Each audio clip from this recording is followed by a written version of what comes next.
राजा जब चंदा की करतूतों से अवगत हुआ तो वह बेहद क्रोधित हो उठा। बर्तन तुड़वाने, तेल जमीन पर फेंकवाने, दूध बर्बाद करवाने और भोजन को नष्ट कराने के पीछे चंदा का मकसद बस यही था, किसी भी तरह राजकुमार की शादी रुक जाए। इन सब घटनाओं से तिलमिलाए राजा ने बिना देर किए सिपाहियों को आदेश दिया कि चंदा को फौरन पकड़ कर लाया जाए। कुछ ही समय में सिपाही उसे दरबार में घसीट कर ले आए। राजा का मन कर रहा था कि वह चंदा को तुरंत राज्य से बाहर निकलवा दे, लेकिन उसे अपने दिए गए वचन की याद आई। उसने वादा किया था कि चंदा को कभी नौकरी से नहीं निकालेगा। उस वचन की मर्यादा में बंधा राजा अपने गुस्से पर नियंत्रण रख सका, लेकिन दंड तो तय था। राजा ने सिपाहियों को हुक्म दिया, इसे 100 कोरे मारे जाएं, ऐसे कि हर बार इसकी चमड़ी तक चीर जाए। इसे सबक मिलना चाहिए कि सजा क्या होती है। राजा के आदेश पर चंदा को मैदान में बांधकर बेरहमी से 100 कोरे मारे गए। हर कोरे के साथ उसकी चीख आसमान तक जा रही थी।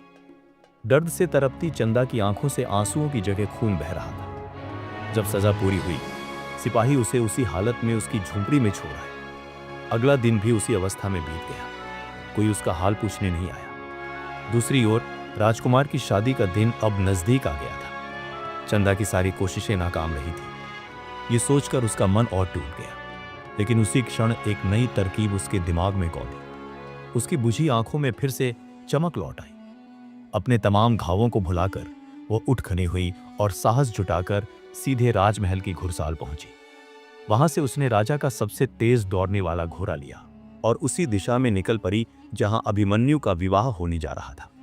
घोड़ा हवा से बातें करता हुआ सरपट दौड़ा और कुछ ही घंटों में चंदा रोजीवास नामक नगर में पहुंच गई। ये वही स्थान था जहां राजकुमार की होने वाली पत्नी रहती थी। चंदा ने अपनी योजना के अनुसार घोड़े को बाहर बांधा और राजमहल के भीतर प्रवेश कर गई। तारा ने घोड़े को महल के बाहर बांधा और चुपचाप अंदर प्रवेश किया। अंदर राजकुमारी विलासिनी अपने कक्ष में अकेली बैठी थी। शादी की तैयारियों के कारण वह थोड़ी असहज और बेचैन थी। तभी उन्हें लगा कोई दरवाजे पर मौजूद है। उन्होंने पूछा, कौन है बाहर? बाहर से आवाज आई, मालकिन, मैं आपकी दासी हूं। एक जरूरी बात करनी है, बहुत जरूरी। विलासिनी थोड़ी उलझन में बोली, ठीक है, अंदर आओ। राजकुमारी तारा सिर झुकाए हुए भीतर आ गई। विलासिनी ने पूछा, कहो, क्या बात है? तारा बोली, मुझे माफ करें राजकुमारी जी, मुझे पता है कि कल आपका विवाह राजकुमार अभिमन्यु से है, पर यहां शादी नहीं होनी चाहिए। ये सुनकर राजकुमारी चौंक गई। तुम कह क्या रही हो और तुम हो कौन? मैंने तुम्हें पहले कभी नहीं देखा। तब तारा धीरे से पास आई और बोली, आप बस मेरी बात धैर्य से सुन लीजिए, सब स्पष्ट हो जाएगा। मैं ये मानती हूं कि यह बात आपको शादी से पहले जाननी जरूरी है। राजकुमारी विलासिनी अब अधिक देर तक चुप नहीं रह सकी और बोली, ये पहेलियों जैसा मत बोलो, जो कहना है साफ साफ कहो। तब तारा ने गंभीर स्वर में कहा, जिस अभिमन्यु से आपकी शादी हो रही है, उनकी पहली पत्नी अभी जीवित है। विलासिनी चौंक कर खड़ी हो गई। क्या? ये क्या कह रही हो?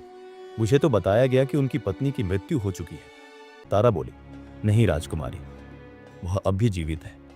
कुछ हालातों ने उन्हें चुप रहने को मजबूर कर दिया। विलासिनी ने पूछा, कौन है वह और तुम ये सब कैसे जानती हो? तारा ने धीरे से अपनी ओढ़नी हटाई और बोली, वह और कोई नहीं, मैं ही हूं, तारावती, राजकुमार अभिमन्यु की पहली पत्नी।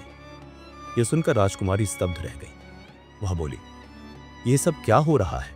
मुझे कुछ समझ नहीं आ रहा।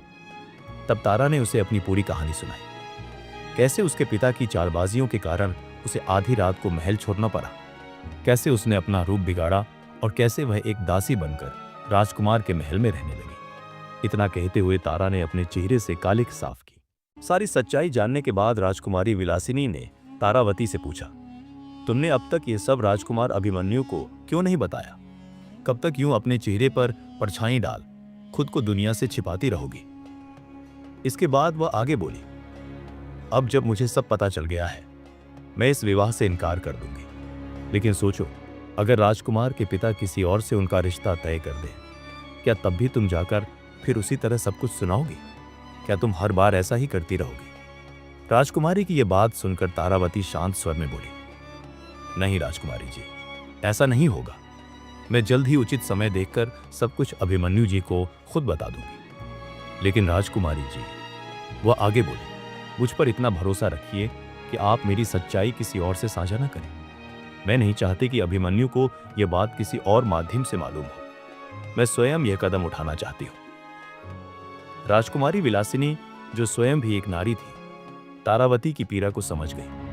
उन्होंने उसे भरोसा दिलाया कि वे उसकी बात को गुप्त रखेंगी और किसी और वजह से विवाह से मना कर देंगी। विलासिनी के वचनों से तारावती के मन को बड़ी राहत मिली। वह हाथ जोड़कर धन्यवाद करती है और संतुष्ट मन से प्रतापगढ़ के लिए निकल पड़ती है। तारावती चाहती थी कि कोई जान न सके कि वह महल से बाहर गई थी, इसलिए वह तेजी से प्रतापगढ़ पहुंचने को अग्रसर हुई। उसके प्रस्थान के बाद राजकुमारी विलासिनी अपने माता पिता से मिलने गई। दोनों उसके विवाह को लेकर बहुत उत्साहित थे और कह रहे थे कि इतना योग्य वर सौभाग्य से मिलता है।